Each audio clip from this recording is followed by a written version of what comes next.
she concluded that I had the capacity to send subliminal messages to the Venezuelan people, and that was a crime that I needed to pay with 14 years of imprisonment. So when you turned yourself in, did they put you right into solitary confinement, or did you? The day I turned myself in was a very long day.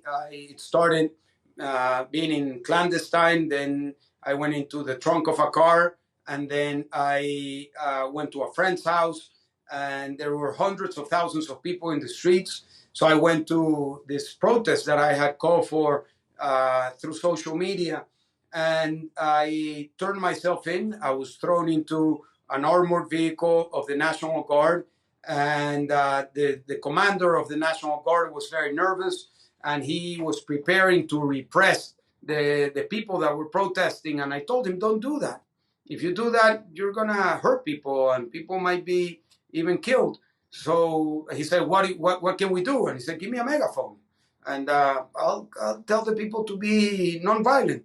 So there are these pictures and images of me being taken as a prisoner on top of an armored tank, and on top of that tank, I was with a megaphone calling for the people to be nonviolent. So in a way, I was, in control.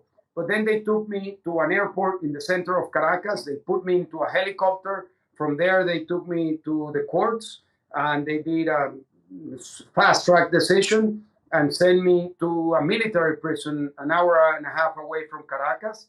And that day, that started in the trunk of a car, ended in a prison where I would spend the next 4 years in solitary confinement.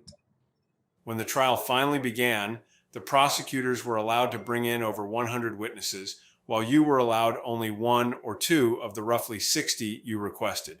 On top of that, the defense was given 3 hours to speak versus the 650 plus hours the prosecution spoke. Ultimately, you were given the maximum sentence of almost 14 years. How blatantly corrupt was this trial? And did you think you stood a chance? No, I never thought I stood a chance. And I knew it was a fake and manipulated trial. There's no justice in Venezuela. So this is very difficult for people in free countries to understand. When you have dictatorships, when you have autocrats, there's no rule of law, and there are no independent judges, there are no independent prosecutors, and there are no independent police or military. Nobody abides to the rule of law. Everybody just follows the wishes and the commands of the autocrats. So I knew that's what I was in for. So I remember the first day of the trial. It was a long trial, like more than 100 sessions. The first day, the judge at one point says, does anybody have something to say? And I stood up. My lawyer said, no, you can't speak. You should wait and speak at the end of the trial. And I said, Juan Carlos, why am I going to do that? If the only thing I can do in this trial, they're not going to accept any of the witnesses that we are promoting, any of the elements of proof. If the one window I have is to speak in this trial, that's what I'm going to do. And just so you have an idea of what was happening at the time, I would go to trial, and they would close the entire building of the courts in Caracas.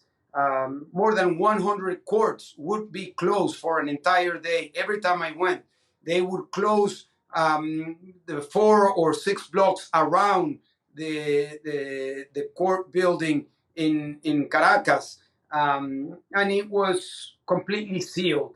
There was no press, no witnesses, no public. It was just the judge, the prosecutor, the other people who were being in my trial, and the lawyers. And so it was a bogus trial from the very beginning, but it gave me an opportunity to prepare. Every day I went to trial with an idea. So every day I would take the stand and talk for 45 minutes, an hour and a half about something relating to things that were happening either in Venezuela or with regards to the case. After being denied bail, you get put into Ramo Verde military prison while awaiting your trial. What was the time like for you leading up to the trial. Can you describe how you were treated? Several credible sources have come out and confirmed human rights violations against you as a political leader. Yes, I was in solitary confinement, so the UN actually certified that I was a victim of torture. And my trial was not even close to being a fair trial.